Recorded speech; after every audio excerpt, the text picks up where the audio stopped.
آگے آگے تشریف لے آئے، آگے آگے ہمت کریں تو ایسا مطلب نہیں، آئیے روپ کا سہارا لیتے ہوئے آ جائیے.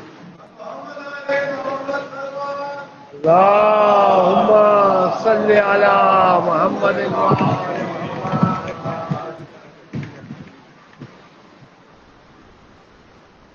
مومنین کرام، سورہ فاتحہ کی التماس ہے مرحوم سید فتح مہدی آقی ابن سید غلام مہدی آقی، تمام شہداء کے ملت، حاضرین مجلس، تمام مرحومین کے لیے سورہ فاتحہ.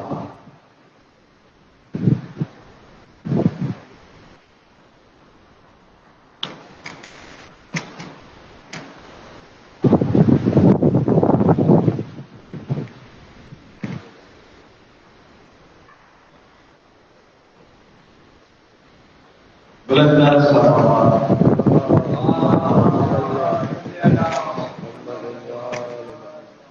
ماشاء اللہ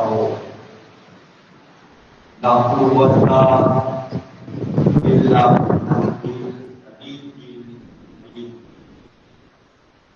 اعوذ باللہ من الشیطان اللعین الرجیم.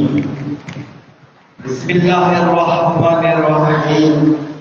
الحمد للہ رب العالمین والعاقبۃ للمتقین والجنۃ للمتقین والصلاۃ والسلام علی سید الانبیاء والمرسلین خاتم النبیین سیدنا و مولانا ابی القاسم محمد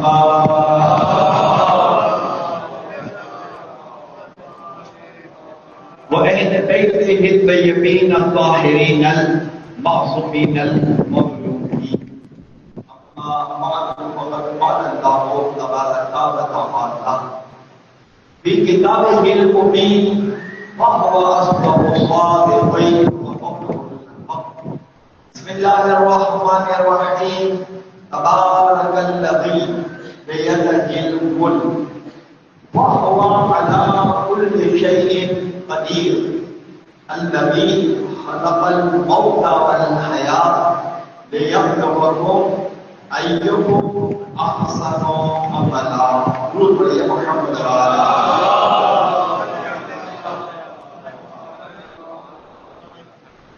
صاحبان ایمان و فضل پروردگار عالم اور بتصدق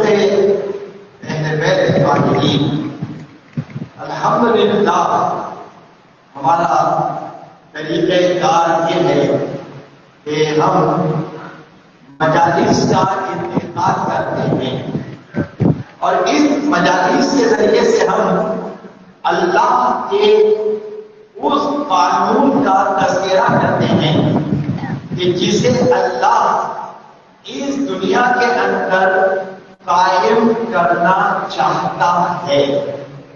ایک ایک لفظ پہ غور کیجیے گا. اللہ قانون کو بالجبر نافذ کر سکتا تھا لیکن اللہ نے قانون کو بالجبر نافذ نہیں کیا، بلکہ پروردگار عالم نے ایک ہدایت کا نام ختم ہونے والا سلسلہ جاری فرمایا اور اس سلسلہ ہدایت کی پہلی کڑی حضرت آدم علیہ السلام کو قرار دیا گیا اور اس کائنات میں ابتدا سے لے کر آج تک اور آج سے لے کر قیام قیامت یہ دنیا جب تک قائم ہے سلسلہ ہدایت نہ کبھی ختم ہوگا نہ کبھی منقطع ہوگا. ہادیوں کا یہ سلسلہ جاری و ساری ہے اور ہر انسان اپنا ایک ٹائم فریم ورک لے کر دنیا کے اندر آیا ہے. عمر اللہ نے معین کی ہے اور لیکن میں عام طور پر سادہ گفتگو کا عادی ہوں، اس لیے میں لفظ تو بیان کر رہا ہوں، لیکن اگر کسی کے ذہن میں کوئی سوال آئے تو وہ پہلا پوچھ سکتا ہے۔ قبض روح کا عمل یہ اللہ کا کام ہے۔ کیا کہا میں نے؟ بہت توجہ کیجیے گا، بڑی علمی اور بڑی معرفت کی بات ہے۔ قبض روح کا عمل یہ اللہ کا کام ہے، لیکن مقدمہ موت بنانا ہر وقت یہ اللہ کا کام نہیں ہے۔ ان دونوں باتوں میں جو فرق ہے تھوڑا سا جو ہلکا پھلکا موضوع ہے وہ میں بیان کروں گا۔ اگر آپ کے ذہن سے کوئی سوال آتا ہے تو آپ ضرور پوچھ سکتے ہیں۔ تو میں نے ایک موت کا مقدمہ الگ کر دیا اور ایک خود موت اسے میں نے الگ کر دیا۔ میں اس کی مثال دے رہا ہوں کہ جناب واقعہ کربلا ہوا، اور واقعہ کربلا ہی نہیں، وہ تمام قاتلین جو انبیاء کے قاتل ہیں، کیا اللہ تعالیٰ نے ان ائمہ اور کربلا کے شہداء کی عمریں اتنی ہی مقرر کی تھی کہ مثلاً عاشور کے دن کوئی 6 مہینے کا بچہ شہید ہو گیا اور کوئی 13 سال 15 سال 20 سال 18 سال، تو کیا اللہ نے یہ عمریں مقرر کی تھی یا ایسا نہیں ہے؟ میں نے آپ سے کہا ہے یہ بحث ہے، لیکن میں ہلکی پھلکی بحث کروں گا، میں اس کے گہرے مطالب میں وہ بیان نہیں کروں گا۔ آپ کوئی سوال کرے گا تو جواب دوں گا۔ تو پروردگار عالم نے نظام ہدایت بنایا اور ہدایت کے ذریعے سے یہ سمجھایا کہ تمہیں کرنا کیا ہے، اور اگر تم یہ کام نہیں کرنا چاہتے ہو تو ٹھیک ہے، میں نے تمہیں اختیار دیا ہے۔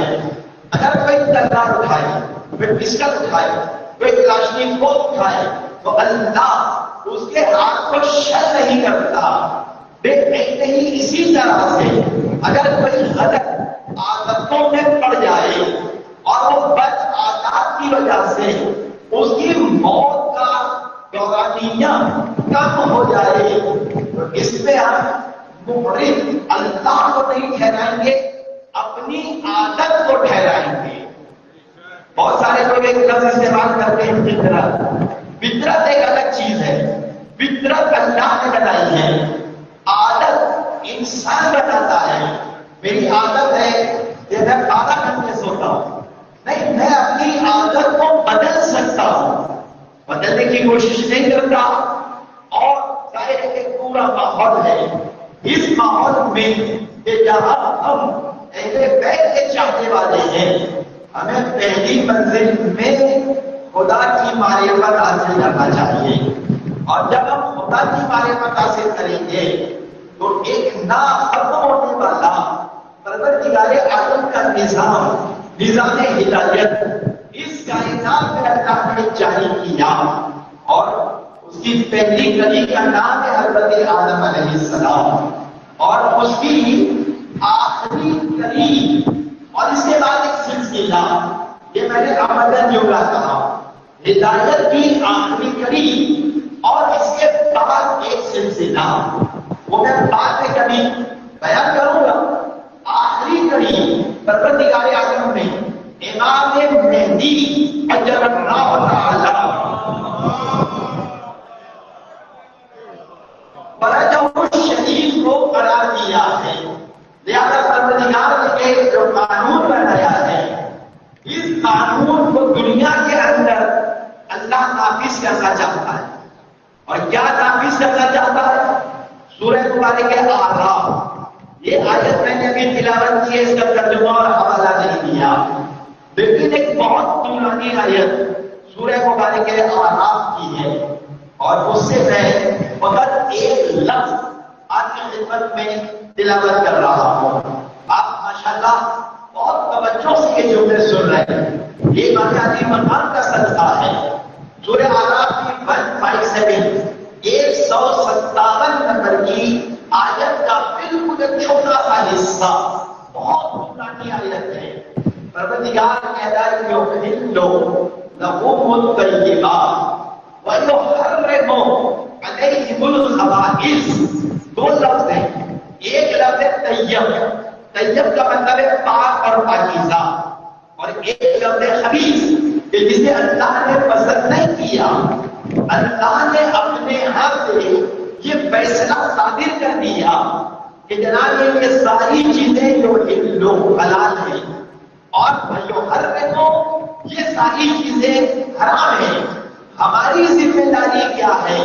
ہماری ذمہ داری اللہ کے بنائے ہوئے اللہ کے بتلائے ہوئے سارے حلال کو سمجھیں تاکہ اس پر عمل کر سکیں اور اللہ کے بنائے ہوئے حرام کو سمجھیں تاکہ ہم اس حرام سے بچ سکیں. یعنی ہمیں کرنا ہے اور نہیں کرنا. ہل کرنا ہے جو حرم نہیں کرنا. بس پوری زندگی یہ جو ہلوں اور جو حرموں کے دائرے میں گردش کر رہی ہے کہ کچھ کام کرنے ہیں اور کچھ کام نہیں کرنے ہیں. اور جو کام ہمیں کرنے ہیں ان میں ایک کام پروردگار عالم نے بڑا عظیم الشان حدیثوں کے ذریعے سے بیان فرمایا. اور یہ جو میں نے ابھی بتایا تھا کہ موت اور مقدمہ موت یہ اس جملے سے بھی واضح ہو جائے گا کہ اگر میں اپنے والدین کی خدمت کروں گا اور جو والدین کی خدمت کرے گا زحمتیں تکلیفیں پریشانیاں سب کچھ چیز لیکن میں اپنے والدین کی خدمت کروں گا تو پروردگار عالم چھٹے امام جعفر صادق علیہ السلام کی زبانی اپنا یہ پیغام امام کی زبان سے ہم تک پہنچاتا ہے کہ جس نے والدین کی خدمت کی اللہ اس کی عمر میں 30 سال کا اضافہ کر دے گا. اللہ تعالیٰ نے اگر عمر کو معین کر دیا ہے تو کیا یہ جامد اصول ہے؟ جب عمر کم ہوگی زیادہ ہوگی تو اللہ تعالیٰ نے اصول بنا دیے. زکات دو گے اس کا یہ فائدہ, اگر نماز پڑھو گے اس کا یہ فائدہ, اگر عبادت الہی میں مصروف رہو گے اس کا یہ فائدہ. آل محمد کی محبت تمہارے دل میں ہے تو اس کا یہ فائدہ. میں آج ایک حدیث پڑھ رہا تھا, یہ حدیث پڑھ کر میرا دل باغ باغ ہو گیا کہ اگر کوئی شخص آپ کے سامنے آئے اور وہ مولا علی کا چاہنے والا ہو اور آپ کے ذہن میں یہ بات آئے کہ میں اس سے مصافحہ کروں, میں اس سے ہاتھ ملاؤں. کیوں ہاتھ ملاؤں؟ میں اسے نہیں جانتا, میری کوئی رشتے داری نہیں ہے, لیکن اس کے دل میں علی سے محبت ہے اور میرے دل میں بھی مولا سے محبت ہے. اور اگر میں فقط محبت علی کی وجہ سے اگر میں ہاتھ ملاؤں مصافحہ کروں تو بہار انوار کی یہ روایت کہ اللہ مومن کے احترام کے سبب پروردگار اس کے گناہوں کو معاف فرما دے گا. درود پڑھیے محمد صلی اللہ علیہ وسلم.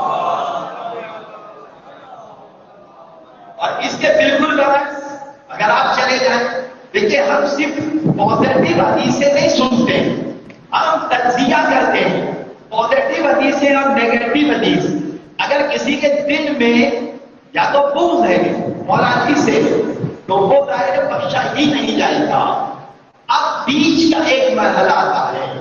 ابھی آیت تلاوت جو کی ہے میں نے بیان کروں گا, ظاہر ہے کہ مجھے بہت پرانی تقریر نہیں کرنی ہے, 5-7 منٹ کی گفتگو اور ہے, پھر مسائل کے چند جملے. تو اب یہ جناب علی مولا علی سے محبت مولا علی سے دشمنی, ان دونوں کے بیچ میں ایک مرحلہ ہے نفس کو مارو. جب تک نفس کو نہیں مارو گے اس وقت تک بلند مقام بڑا مقام حاصل نہیں ہو سکتا ہے. یاد رکھیے گا کہ جناب علی میری والدہ بہت بیمار ہے, میرے والد بہت ضعیف ہیں, میرے ماموں میرے چچا میرے سسر میرے فلاں اور جناب اللہ نے ایک موقع مجھے عطا کر دیا کہ میں ثواب کا ذخیرہ اکٹھا کر لوں اور میرے دل میں ذہن میں یہ ہو کہ یہ جو میں خدمت کر رہا ہوں میں اللہ سے محبت اور اہل بیت سے محبت کی وجہ سے میں یہ خدمت سر انجام دے رہا ہوں، تو اللہ جب قبر میں مجھے اس کا اجر عطا کرے گا تو پھر میں پانچویں کا امام محمد باقر علیہ السلام کی ایک حدیث، اور اس حدیث کا حوالہ عام طور پر خطبہ کتابوں کے حوالے نہیں دیتے، لیکن میری عادت میں شامل ہے کہ جو بات بیان کرتا ہوں میں کتابوں کے حوالے دیتا ہوں۔ شیخ صدوق علیہ الرحمہ نے اس حدیث کو اپنی کتاب امالی شیخ صدوق علیہ الرحمہ میں لکھا ہے۔ حوالہ آپ نے سماعت کیا، پانچویں امام سے مروی یہ روایت ہے کہ پانچویں امام فرماتے ہیں کہ مومن جب اس دنیا سے قبر میں جائے گا، کبھی دنیا میں اس کے سر میں درد رہا، کبھی اسے نزلہ رہا اور کبھی اسے بخار ہوا۔ یہ تین جملے سنے آپ نے، سر میں درد رہا، بخار ہوا اور جناب کبھی اس طرح سے وہ بیمار ہوا اور اس نے اللہ کے لیے ان تکلیفوں کو برداشت کر لیا۔ سر میں درد ہو رہا ہے، اے اللہ میں علاج کروں گا لیکن تیری رضا کے لیے برداشت کروں گا۔ بخار، آپ کو معلوم ہے کہ بخار، سر کا درد یہ کتنا فائدہ مند ہوتا ہے۔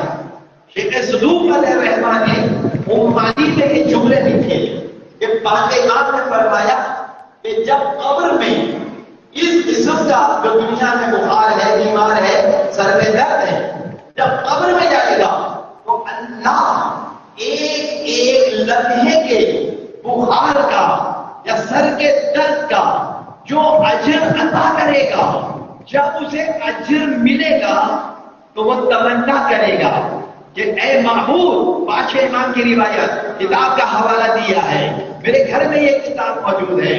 امام فرماتے ہیں کہ مومن جب اجر کو دیکھے گا تو کہے گا اے معبود مجھے دنیا میں واپس پلٹا دے اور پوری زندگی میرے سر میں درد رکھنا، بخار دینا، مجھے بیمار رکھنا تاکہ میں اسی عالم میں زندگی گزاروں اور اتنا عظیم ثواب میں تیری بارگاہ سے حاصل کروں۔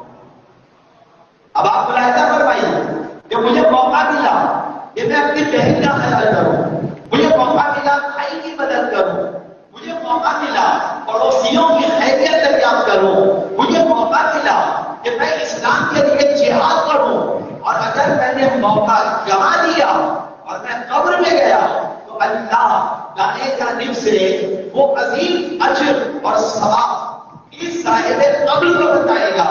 دیکھو اگر دنیا میں تم نے یہ کام کیے ہوتے تو تمہیں یہ اجر ملتا، تو جناب پھر قبر میں سوائے افسوس کرنے اور کچھ نہیں ملتا۔ آئیے اگلا قدم آگے بڑھاتا ہوں۔ ایک کام کرتا ہے اور ابھی یہ بھی کرتا ہے۔ ظاہر سی بات ہے کہ جب جنازہ یہاں آیا تھا رضویہ میں تو میں بھی نماز پڑھنے کے لیے آیا تھا اور میں نے دیکھا کہ ایک جنازہ ہے۔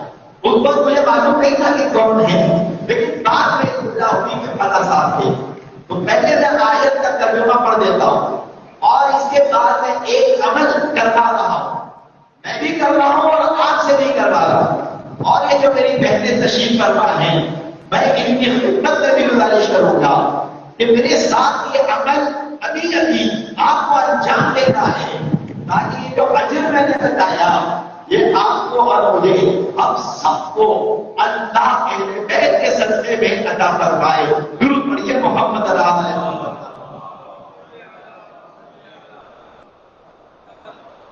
پہلے آیت کا ترجمہ بس ترجمہ پڑھوں گا۔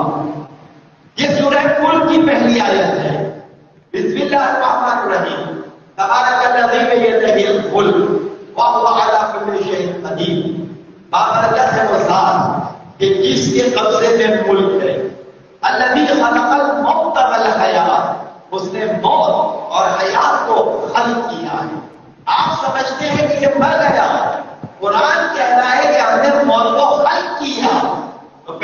نظریے کو چینج کریں، اپنے اس دماغ کو صحیح کریں۔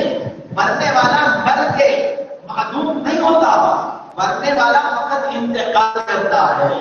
لہذا الذی خلق الموت والحیات لیبلوکم ایکم احسن عملا، یہ جو موت اور حیات کا پورا فلسفہ ہے صرف امتحان کے لیے ہے، اور اس امتحان میں اللہ احسن عمل کو قبول کرے گا۔ تکلیفیں تو ہیں، زحمتیں تو ہیں، احسن عمل کو اللہ قبول کرے گا۔ تو آج اس وقت جو سوئم کی مجلس ہے، ہم شاہد کربلا امام بارگاہ میں ہیں، اور آج کا بہترین اجر دلانے والا وہ ایک جملہ ہے، ایک جملہ، اور وہ کیا ہے کہ سارے عزیز اقارب آج گھر میں تشریف رکھیں، مثلا کوئی سورہ یاسین کی تلاوت کرے، سورہ ملک کی تلاوت کرے، سورہ الحاقم التکاثر کی تلاوت کرے۔ بھائی پانی ہے یا شربت ہے، ایک نوحہ پڑھ لے اور بیٹھ کر سارے گھر والے، اور جب یہ سارے سورے اور نوحہ ہو جائے اس کے بعد ایک جملہ کہیں کہ اگر مرحوم کوئی حق ادا کیے بغیر اس دنیا سے رخصت ہو جائے اور وہ حق ہم سے متعلق تھا، یعنی بیوی ہو تو، بیٹے ہو تو، بیٹی ہو تو، وہ کہے اگر ہم سے متعلق تھا تو ہم نے مرحوم کو معاف کر دیا، ہم نے مرحوم کو معاف کر دیا۔ یہ آپ کو معلوم نہیں ہے کہ یہ چھوٹا سا لفظ معاف کر دیا یہ مرحوم کو کتنا فائدہ دے گا، اور جناب ہمیں کتنا فائدہ دے گا۔ ہم نے مرحوم کو معاف کر دیا، بس اس کے بعد جناب علی دوسرا مرحلہ، مرحوم کی نمازیں کتنی قضا ہے، روزے کتنے قضا ہے، ان کا لین دین معاملات کیا ہے، جناب علی یہ ساری چیزیں جمع ہو کر مرحوم کی زوجہ ہو، بچے ہو، وہ سب طے کریں، کیونکہ پروردگار عالم نے اس دنیا کو کھیل کود کے لیے نہیں بنایا۔ میں تو آیتیں پڑھ سکتا ہوں لیکن ظاہر ٹائم زیادہ نہیں لینا چاہ رہا، لہذا اللہ تبارک و تعالیٰ نے پورا نظام عملی نظام بنایا، فقط لفظی نظام نہیں ہے، عملی نظام ہے۔ لہذا فوراً قضا نمازیں، روزے، حج، لین دین، معاملات، یہ ساری چیزیں فوراً کر رہا ہے۔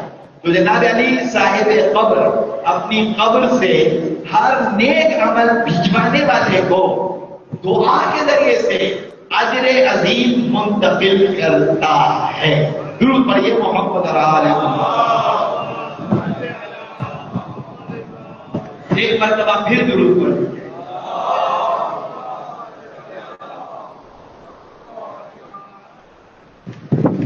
آپ صاحبان ایمان یہ جو جملے ہیں اسے بار بار سنیں، اور سننے کے بعد ان جملوں پر عمل کریں۔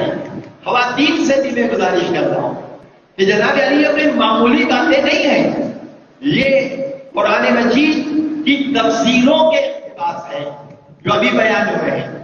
ہاں البتہ ہمارا معال مجلس صرف ایک ہے، اور وہ ہے کربلا کا موقع، بس اس لیے کہ ہم جہاں بخشش کا سامان کرنا چاہتے ہیں تو ہم اپنے آنسوؤں کا نذرانہ بارگاہ شہزادی کونین میں بھجوا دیتے ہیں۔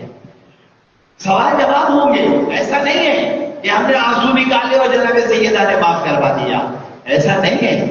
اس کے اندر میزان عدل قائم ہے۔ کیا آپ اس بات کو نہیں مانتے؟ اللہ کا نظام، اللہ کا نظام عدل، اس کا ایک نقصان بتا رہا ہوں کہ اگر اللہ مثلا میں نے کسی کا حق کھا لیا اور جناب علی اللہ کہے گا کیا چاہتے ہو، جنت میں جانا چاہتے ہو، چلو 5000 تمہاری نے کیا ان کو دے دو، اور 5000 گناہ ان کے اپنے نامہ عمل میں لکھوا دو۔ یہ کیا آسان بات ہے؟ یہ آسان بات نہیں ہے۔ اس سے بہت فکری گفتگو ہے، توجہ سے سنیں اور اپنی زندگی کے انداز کو بدلیں۔ زندگی کا آپ کا کیا انداز ہے؟ اہل بیت کے شایان شان ہے یا نہیں ہے؟ اگر شایان شان ہے تو فخر کریں یا اہل بیت کے چاہنے والے، اور اگر اہل بیت کی منشا کے خلاف ہے تو پھر اپنے آپ کو تبدیل کریں۔ تبدیل کرنے والوں میں ایک گھوڑ بھی تھا. اسے معلوم ہے میں چند جملے مسائل کے پڑھوں گا اور میری زبان پر حضرت حر علیہ السلام کا نام آیا.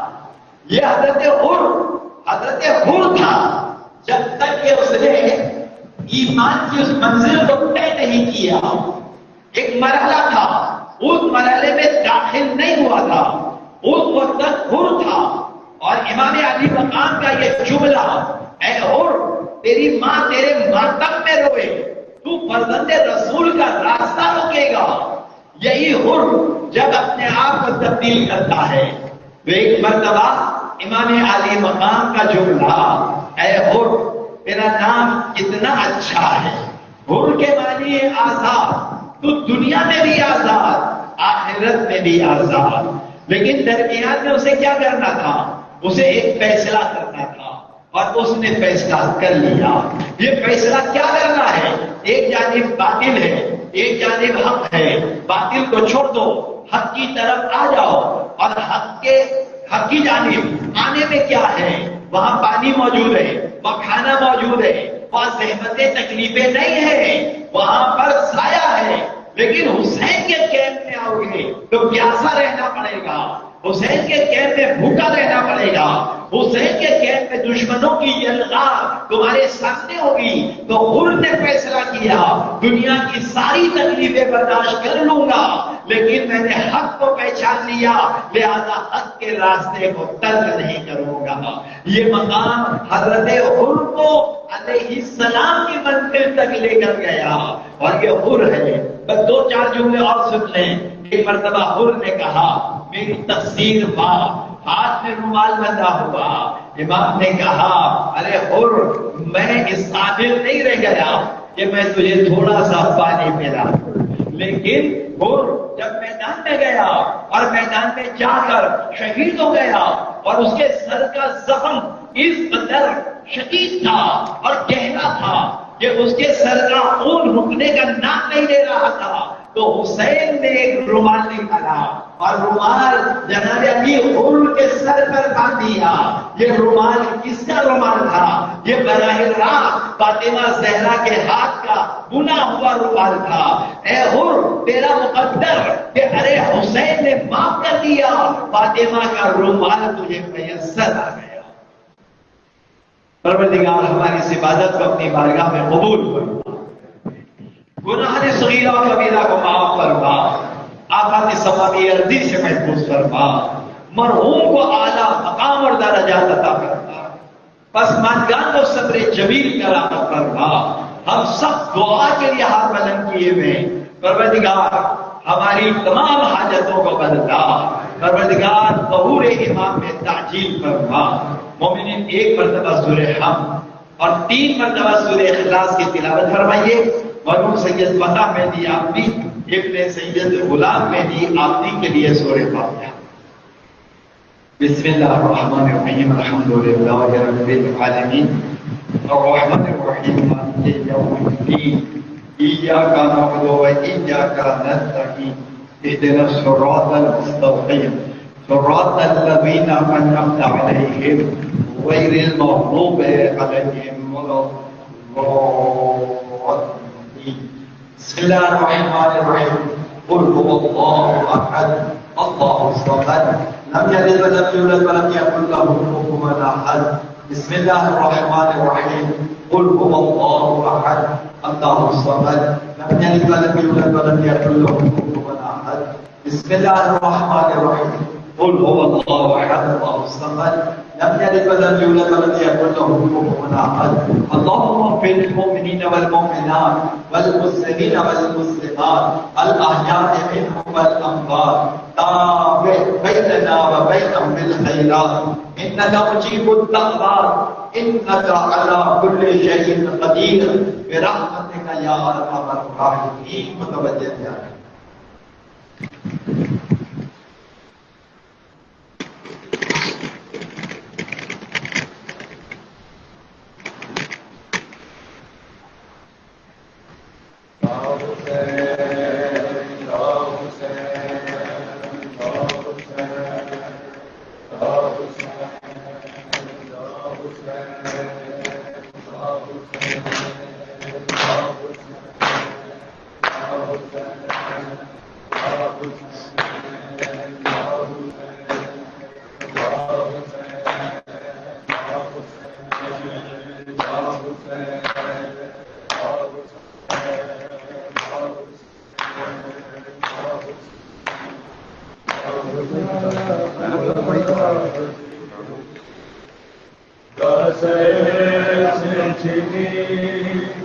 میں سدا دے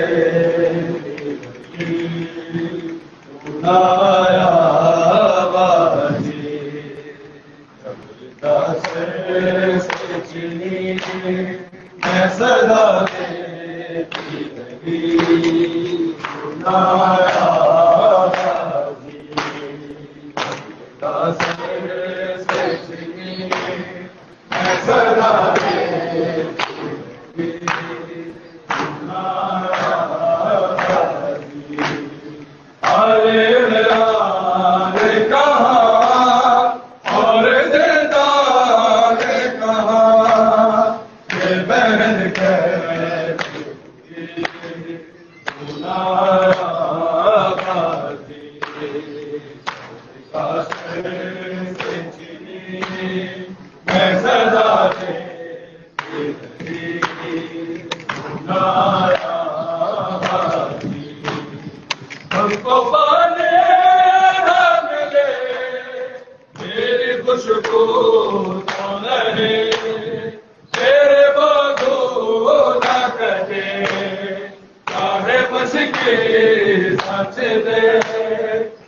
مگر ہو نہ سکا تیرے بازو ہے جدا مجھ پہ ہے بس نبی آیا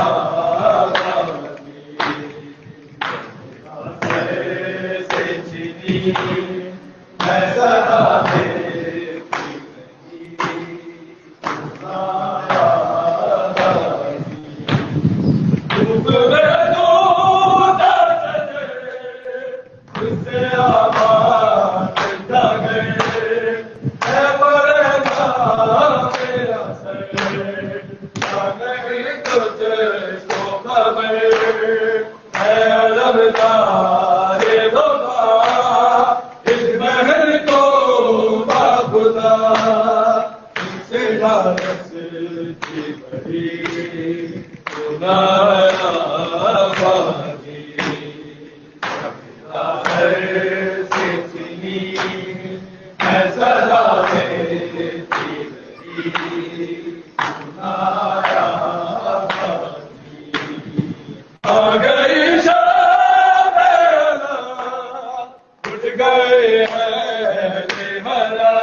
صل على محمد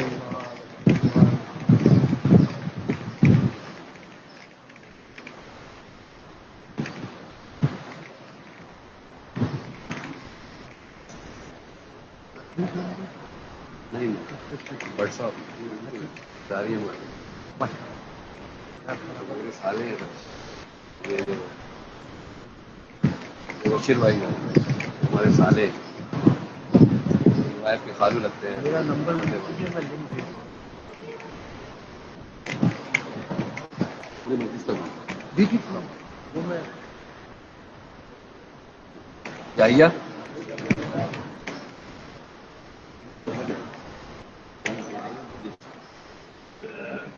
تو فری پیپر ٹو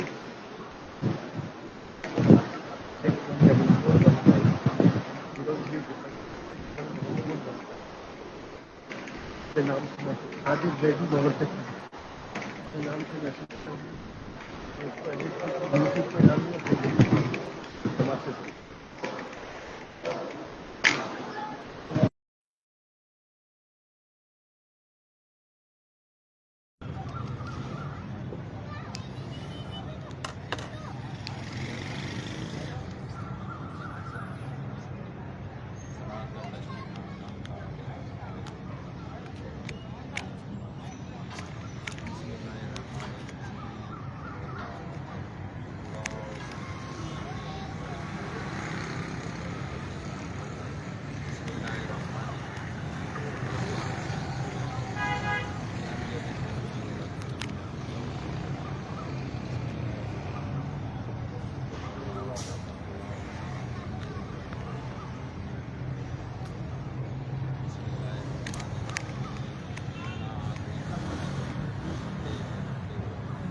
فاتحہ سید فتح مہندی آبدی ابن سید غلام مہندی آبدی.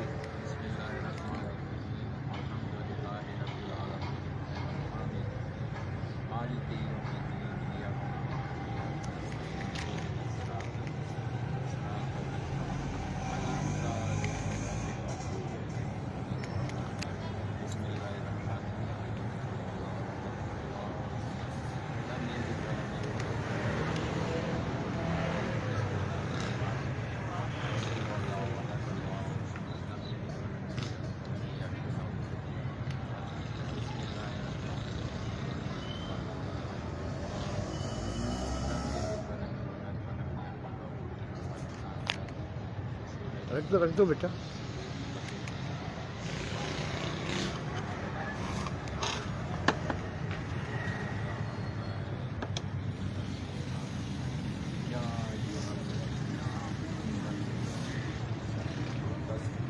اللهم صل على محمد وآل محمد وعجل فرجهم.